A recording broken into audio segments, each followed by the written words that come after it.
Tumbler Ridge is in the emotional embrace of this country this morning as support being surged into the northeastern BC town. Federal and provincial leaders, many of them there, promising help will be in the community as long as it's needed, and people are turning to each other for solace. It is so important when we see a tragedy like this, with young lives lost, families don't have their children coming home last night. I think it was really, really important to see that, and I thank the government.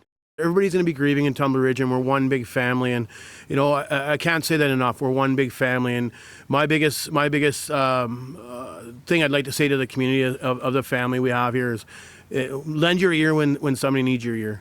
Lend your shoulder when somebody needs your shoulder. Give somebody a hug. This is an incredibly strong community. Every single person I've spoken to, from Dustin, the fire chief, to the lead RCMP investigators, to people in the community, everybody's worried about somebody else. Every single person has said, well, just make sure you're looking after this group of people. No one is focusing on themselves here. Everybody is reaching out to support someone else in this community right now. That is BC's Premier, along with the Mayor of Tumbler Ridge, speaking last night after taking part in a vigil for the victims. We now know 5 of the dead are children aged between 12 and 13, all of them killed in the school. A 39-year-old educator also fatally shot there, too. The suspect's mother and 11-year-old stepbrother were also shot at a home. 2 other victims now hospitalized with critical injuries. This, as we say, an official day of mourning across BC, and in Tumbler Ridge, that process has just begun. Knowing that there are parents out there, that their kids are not coming home, tears at me. You want to be there for everybody, to do what you can. But in the days to come, I guess we just do what we have to do as a church, as a community.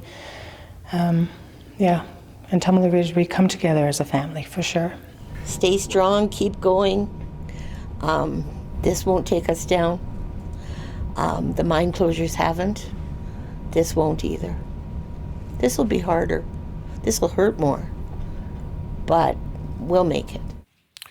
We'll go live now to Brian Labby, who is in Tumbler Ridge. And Brian, such a small community. What are the conversations that are happening there? Yeah, it's just so much pain and so much sorrow, and everyone looking for answers, trying to figure out why this happened at the secondary school, which is in behind me, which is still behind police tape, the RCMP holding checkpoints at various locations around the building. We still don't know when the school is going to reopen. But certainly that is not the big question. Again, people just wanting to know why this happened and what prompted this action to happen. The RCMP, releasing some details about the suspect and their history with the suspect, attending at the suspect's home over the past couple of years, some weapons being seized from that home and then ultimately returned. So people have a lot of questions and they're looking for answers. There certainly will be questions, and that presumably will be part of the investigation as they look at the weapons seized in the past before being returned, as you say, Brian, but also an official day of mourning. What's going to happen in Tumbler Ridge today? Well, today it is, as you say, an official day of mourning here in BC. At the legislature, the throne speech has been cancelled. The party leaders instead are going to be delivering speeches dedicated to the people of Tumbler Ridge.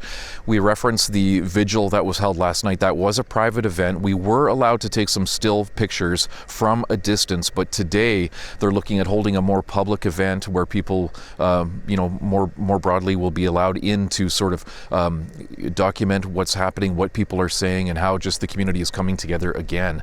And it really was a strong showing last night with people, several hundred people showing up at that event. Yeah, take us through that event last night. Yeah, it was just held not far from here, just really a stone's throw outside the community center, and several hundred people attending, many of them holding candles.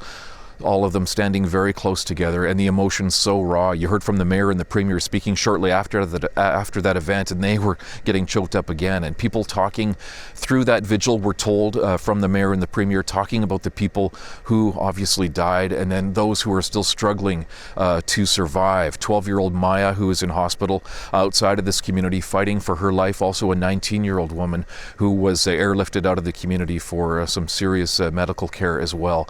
So people thinking about the people who are still fighting to survive, and then of course all of the young victims involved in this tragedy. Brian Labby live for us with our CBC News team in Tumbler Ridge. Thank you very much.